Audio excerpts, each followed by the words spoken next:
Assalamualaikum warahmatullahi wabarakatuh. Selamat datang di channel Santri Abadi.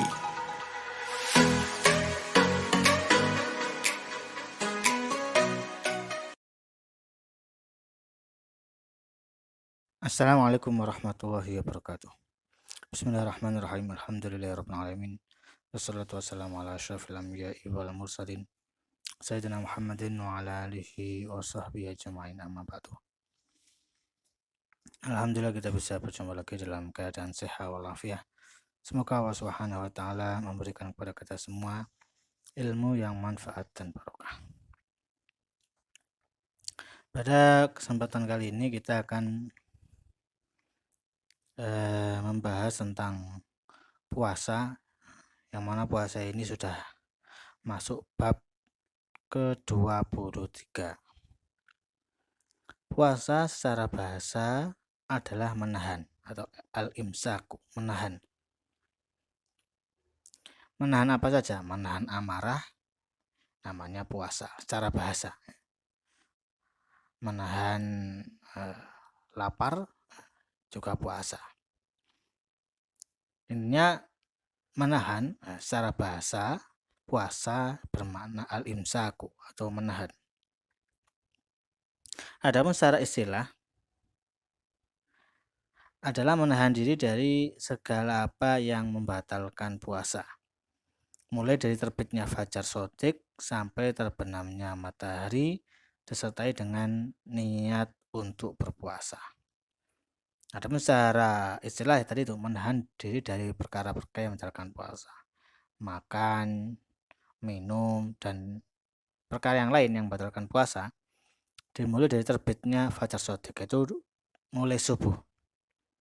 Sampai kapan? Sampai terbenamnya matahari, sampai maghrib.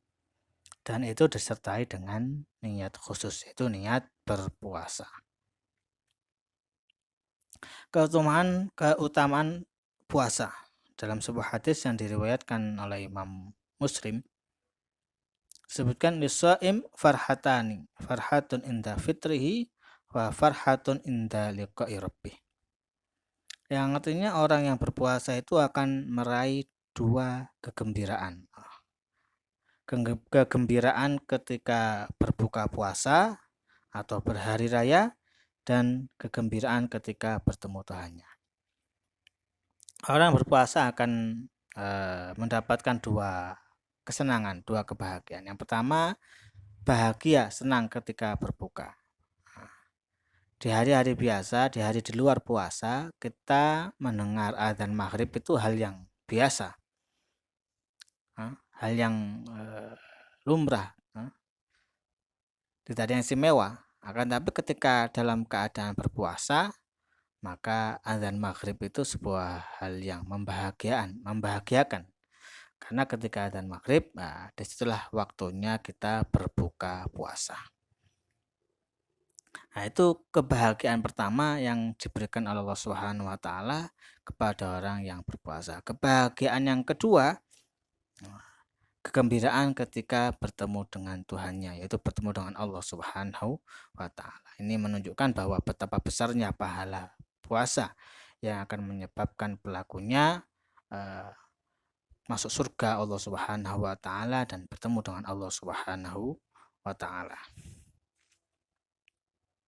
Adab puasa. Ada beberapa adab yang harus kita ketahui dan kita lakukan dalam berpuasa agar puasa kita bisa lebih maksimal.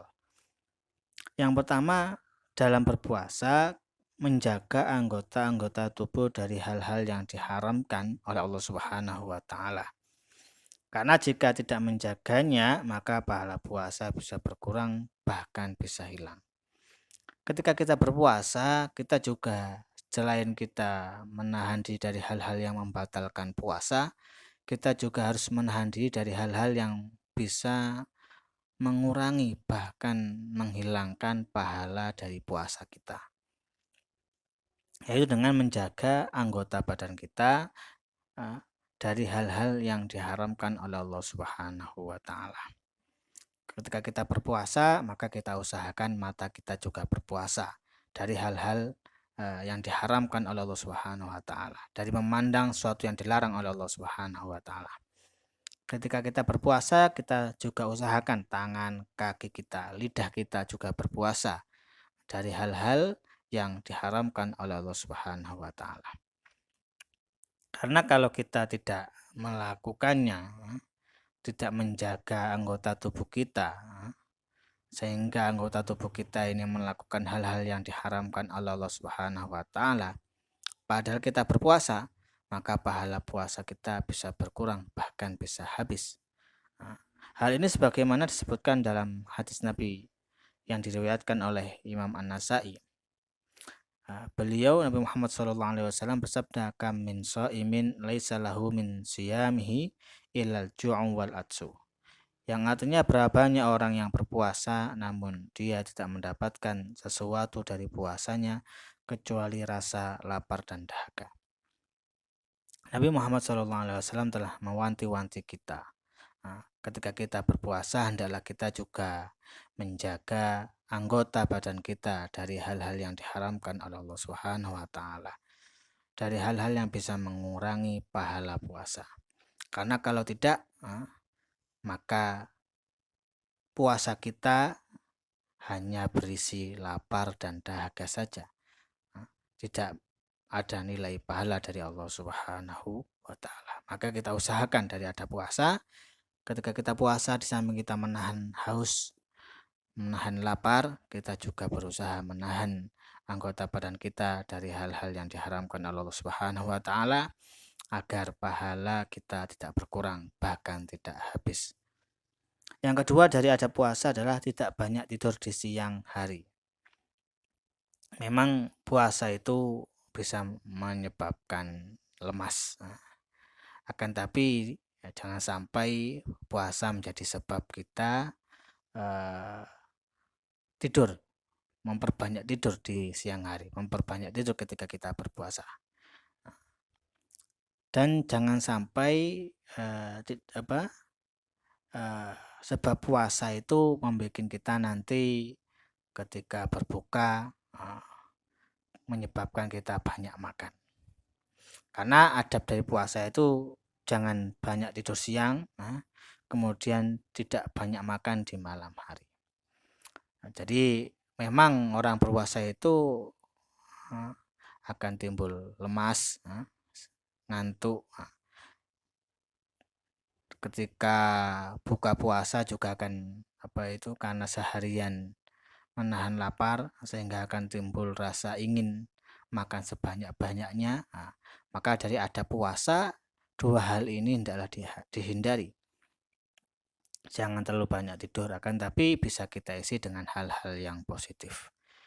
Ketika kita berbuka puasa juga berbuka puasa secukupnya saja. Jangan sampai kita berbuka dengan sebanyak-banyaknya karena kita merasa balas dendam ketika kita puasa seharian. Jangan sampai seperti itu. Dua adab puasa ini yang harus kita jaga agar puasa kita lebih maksimal, agar puasa kita bisa menjadi lebih baik. Hukum puasa. Dan ini yang memang yang tadi itu ya, yang berdua itu hal ini sebagaimana kebiasaan ulama-ulama salaf terdahulu. Ulama-ulama salaf terdahulu memang seperti itu, menyedikitkan tidur siang tapi mengisi dengan hal-hal yang positif, mengisi dengan hal-hal yang berupa ketaatan, kebaikan. Begitu juga ketika berbuka, mereka berbuka dengan secukupnya. Oleh karena disebutkan di sini wa kanat adatus salafi rahmatullahi alaihim at-taqlil minal adati wasyahawat wal istiksar minal amali sholihat fi Ramadan bil khusus. Yaitu kebiasaan dari ulama salaf, semoga Allah merahmati mereka, adalah menyedikitkan minal adat wasyahawat, menyedikitkan dari hal-hal yang kebiasaan, menyedikitkan dari berupa syahwat, nafsu, tidur, bermain-main, itu. Yang mana sebelum puasa lebih banyak mainnya, lebih banyak tidurnya. Pokoknya sesuatu yang melalaikan ketika berpuasa adalah itu sedikitkan, akan tapi diisi dengan hal-hal yang positif. Wal istighfar minal amali sholihat fi Ramadan bil khusus, dan mengisi dengan hal-hal yang positif, mengisi dengan hal-hal yang ketaatan, hal-hal yang baik yang diridhoi Allah Subhanahu wa taala, terlebih di bulan Ramadan. Hukum puasa. Puasa itu memiliki beberapa hukum. Yang pertama, hukumnya wajib. Puasa hukumnya wajib. Dalam artian kalau ditinggalkan mendapatkan dosa, jika dilakukan mendapatkan pahala. Puasa wajib yaitu seperti puasa Ramadan dan puasa qadha. Qadha Ramadan atau qadha puasa wajib. Jadi puasa Ramadan hukumnya wajib bagi mereka yang memenuhi syarat. Begitu juga puasa qadha. Puasa qadha puasa mengqadai puasa yang wajib baginya. Baik itu puasa Ramadan atau puasa qadha yang lainnya. Yang kedua hukumnya sunnah. Seperti puasa Senin, Kamis, puasa Arafah, dan lain sebagainya. Sunnah dalam artian kalau dilakukan mendapatkan pahala, kalau ditinggalkan ya tidak mendapatkan apa-apa. Yang ketiga hukumnya makruh. Makruh dalam artian kalau dilakukan tidak apa-apa, kalau ditinggalkan mendapatkan pahala. Puasa makruh ini seperti puasa hari Jumat saja. Jadi puasa cuma hari Jumat saja gitu. Itu hukumnya makruh. Atau puasa dahar. Puasa dahar puasa yang terus-menerus. Terus-menerus selain hari-hari yang dilarang oleh agama. Selain hari-hari yang dilarang agama, dia puasa terus-menerus. Ini juga hukumnya makruh, tapi jika dikhawatirkan membahayakan pada dirinya. Jika tidak dikhawatirkan, ya tidak makruh. Nomor 4, hukumnya haram. Dan haram ini ada dua bagian. Ada haram akan tapi puasanya tetap sah. Hukumnya haram, dia berdosa, akan tapi puasanya tetap sah. Yaitu puasanya seorang istri yang tidak dapat izin suaminya. Jika ada seorang istri dia itu puasa hari Senin, puasa hari Kamis, akan tapi suaminya tidak mengizinkannya, maka puasa Senin Kamisnya itu sah, akan tapi dia mendapatkan dosa. Kenapa? Karena dia berpuasa tanpa izin suaminya. Yang B, haram dan puasanya tidak sah. Hukumnya haram dan tidak sah, yaitu puasa-puasa yang berada satu hari raya Idul Fitri, yaitu tanggal 1 Syawal, 1 bulan Syawal. Ini kalau orang berpuasa di hari Idul Fitri ya hukumnya haram dan tidak sah. Yang kedua, hari raya Idul Adha, yaitu tanggal 10 Dzulhijjah. Ini juga jika berpuasa hukumnya haram dan tidak sah. Yang terakhir adalah hari tasyrik, yaitu tanggal 11, 12, 13 Dzulhijjah. Jika berpuasa di hari tasyrik, hukumnya haram dan tidak sah. Itu yang dapat saya sampaikan berhubungan dengan puasa. Semoga bermanfaat. Walafu minkum. Assalamualaikum warahmatullahi wabarakatuh.